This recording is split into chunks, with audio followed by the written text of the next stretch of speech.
Subscribe কৰা Assam best চেনেলক লগতে বেল icon press কৰা এডুকেশ্যনেল ভিডিঅ' চাবৰ আগত চাবলৈ।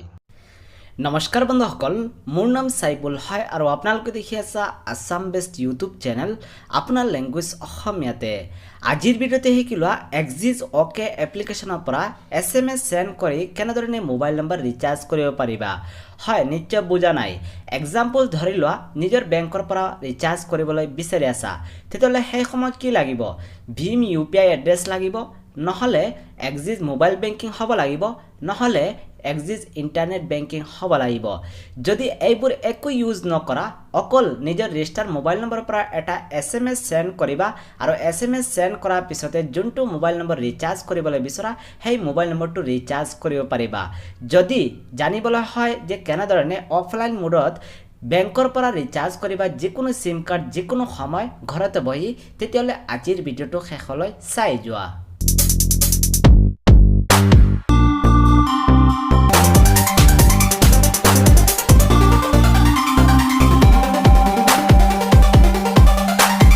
এতিয়া মই কি কৰিম, সবৰ আগতে এক্সিছ অকে এপ্লিকেশ্যনটো অপেন কৰি দিম মোৰ মোবাইলতে। এছা নিশ্চয় আপোনালোকে দেখি পাইছা এক্সিছ অকে এপ্লিকেশ্যনটো অপেন হৈ গ'ল।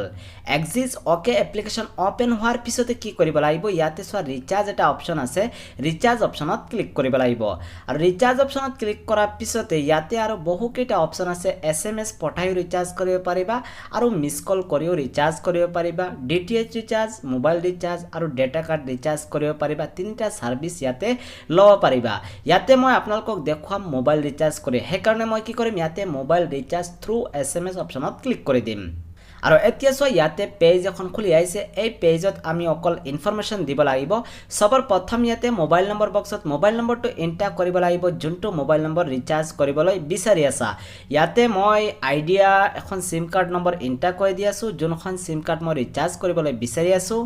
মোবাইল নম্বৰ এণ্টাৰ কৰাৰ পিছত ইয়াতে অপাৰেটৰ অপশ্যন দিব আছে, অপাৰেটৰ অপশ্যনত ক্লিক কৰিবা। তাৰপিছত ইয়াতে অপাৰেটৰ চইচ কৰি ল'বা। অপাৰেটৰ মানে কি হয়, মানে সিম কাৰ্ডখন কি হয়, এয়াৰটেল, ভোডাফোন কি সিম কাৰ্ড হয়। ইয়াতে মই আইডিয়া চইচ কৰিম।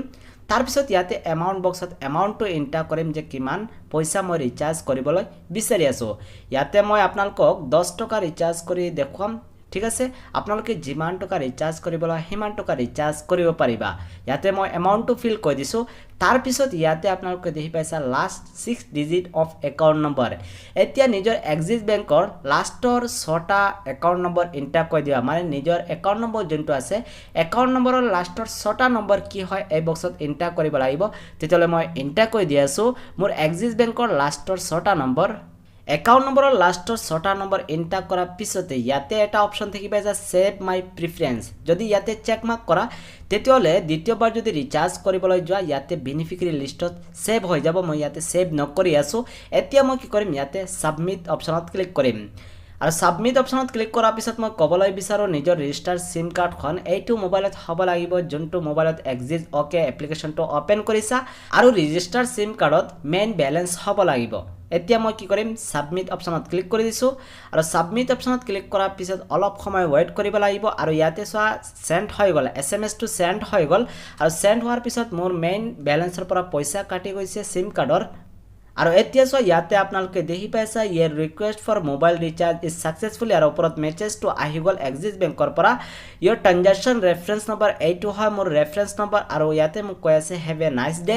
এইটো মানে কি হয়, ইয়াতে এই পপআপত দি আছে যে মোৰ ৰিচাৰ্জ ছাকচেছফুল হৈ গৈছে, ৰেফাৰেঞ্চ নম্বৰ মই পাই গৈছোঁ। আৰু চোৱা মই ক'বলৈ বিচাৰোঁ যদি মোৰ ৰিচাৰ্জ নহয়, তেতিয়াহ'লে ইয়াতে ৰেফাৰেঞ্চ নম্বৰ যোনটো আছে সেই নম্বৰেৰে মই আকৌ কমপ্লেইন কৰিব পাৰোঁ এক্সিছ বেংকৰ কাষ্টমাৰ কেয়াৰত কল কৰি, তাৰপিছত পইচাখিনি ঘূৰাই পাই যাম। কিন্তু মোৰ ৰিচাৰ্জ ছাকচেছফুল হৈ গ'ল। ঠিক আছে, তেতিয়াহ'লে এনেধৰণে আপোনালোকে যদি ইণ্টাৰনেট নাথাকে তাৰ পিছতো ৰিচাৰ্জ কৰিব পাৰিবা। আৰু চোৱা মই ক'বলৈ বিচাৰোঁ যেতিয়া ইয়াৰ পৰা ৰিকুৱেষ্ট কৰিবা, ৰিচাৰ্জৰ ৰিকুৱেষ্ট কৰাৰ লগে লগে সেইখন সিম কাৰ্ডত ৰিচাৰ্জ হৈ যাব, যোনখন সিম কাৰ্ড নম্বৰ এই বক্সত এণ্টাৰ কৰিবা মোবাইল নম্বৰ বক্সতে।